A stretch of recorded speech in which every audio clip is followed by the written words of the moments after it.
नमस्कार दोस्तों, आपका स्वागत है दिमागी इंस्पायर यूट्यूब चैनल पर। किन्नरों की उत्पत्ति का कारण भगवान विष्णु द्वारा बताई गई कहानी। नमस्कार दोस्तों, आपका स्वागत है हमारे चैनल पर। आज हम एक बहुत ही रोचक और पौराणिक कथा के बारे में बात करेंगे जो भगवान विष्णु से जुड़ी है। इस कथा में बताया गया है कि कैसे एक श्राप की वजह से किन्नरों की उत्पत्ति हुई। यह कथा भारतीय पौराणिक कथाओं का महत्वपूर्ण हिस्सा है और हमें यह समझने में मदद करती है कि किन्नरों का अस्तित्व कैसे आया।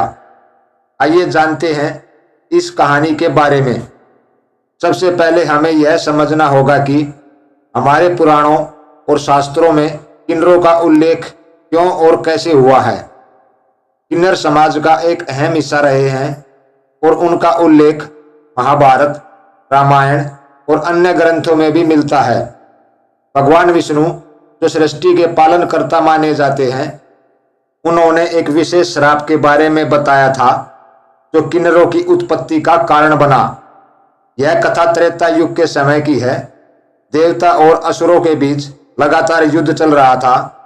देवताओं की सहायता के लिए भगवान विष्णु हमेशा तैयार रहते थे, लेकिन एक बार कुछ ऐसा हुआ जिससे एक श्राप की स्थिति उत्पन्न हुई। कहानी के अनुसार एक बार ऋषि दुर्वासा, जो अपने क्रोध के लिए प्रसिद्ध थे, राजा इंद्र से मिलने आए। इंद्र ने उनका उचित आदर सत्कार नहीं किया। ऋषि दुर्वासा इस बात से बहुत क्रोधित हो गए और उन्होंने इंद्र को श्राप दे दिया। श्राप के कारण इंद्र ने अपना राज्य और सारी शक्तियां खो दी और देवता कमजोर हो गए। देवताओं ने भगवान विष्णु से सहायता मांगी। भगवान विष्णु ने उन्हें समुद्र मंथन का सुझाव दिया जिससे अमृत की प्राप्ति हो सके और देवताओं को फिर से शक्तिशाली बनाया जा सके। समुद्र मंथन के समय देवताओं और असुरों ने मिलकर मंथन किया।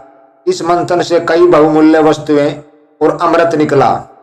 अमृत को लेकर देवताओं और असुरों में विवाद हुआ, क्योंकि असुर भी अमरत्व की इच्छा रखते थे। तब भगवान विष्णु ने मोहिनी अवतार लिया। इस अवतार में उन्होंने अपनी माया से असुरों को मोहित कर दिया और अमृत को देवताओं में बांट दिया। मोहिनी अवतार के दौरान भगवान विष्णु ने स्त्री रूप धारण किया, लेकिन इस रूप को देखकर शिव के गणों में से एक गण मोहित हो गए। वह इस रूप के प्रति आकर्षित हो गए और अनुचित व्यवहार करने लगे। भगवान विष्णु ने इसे एक बड़ा अपमान माना और उन्हें श्राप दिया। भगवान विष्णु ने उस गण को श्राप दिया, तुम्हारा पुरुषत्व नष्ट हो जाएगा और तुम एक ऐसे वर्ग के सदस्य बन जाओगे जो न तो पुरुष होंगे और न ही स्त्री। तुम किन्नर बनोगे और तुम्हारा जीवन स्त्री और पुरुष के बीच रहेगा। तुम अपनी इच्छा से न तो पूर्ण पुरुष हो पाओगे न स्त्री। यह श्राप बहुत बड़ा था, क्योंकि इसने उस गण के जीवन को पूरी तरह बदल दिया। उस गण ने भगवान विष्णु से क्षमा मांगी, लेकिन भगवान ने कहा कि यह श्राप समय की आवश्यकता है और इसी से किन्नर समाज का जन्म होगा, जो समाज में एक विशेष भूमिका निभाएगा। इस श्राप के बाद किन्नरों का समाज में एक विशेष स्थान बन गया। भारतीय समाज में किन्नरों को एक आध्यात्मिक शक्ति के रूप में देखा जाता है। विवाह और जन्म जैसे महत्वपूर्ण अवसरों पर किन्नरों का आशीर्वाद लिया जाता है। ऐसा माना जाता है कि उनके आशीर्वाद से सुख, समृद्धि और शांति आती है। हालांकि समाज ने हमेशा उन्हें एक अलग नजरिए से देखा, लेकिन पौराणिक कथाओं में उनकी भूमिका बहुत महत्वपूर्ण है। यह कथा हमें यह सिखाती है कि हर व्यक्ति का समाज में एक महत्वपूर्ण स्थान होता है, चाहे वह किसी भी रूप या श्रेणी में क्यों ना हो।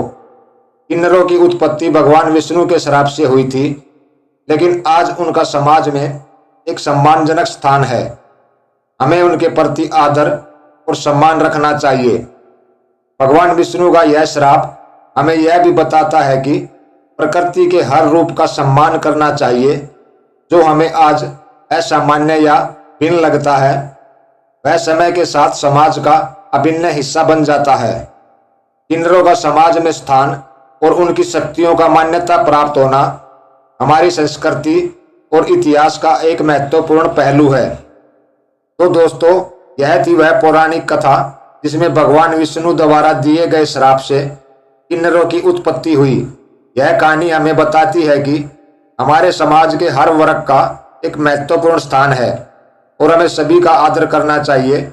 हमें उम्मीद है कि आपको यह कहानी पसंद आई होगी और इससे आपको किन्नरों के इतिहास और महत्व के बारे में कुछ नया जानने को मिला होगा।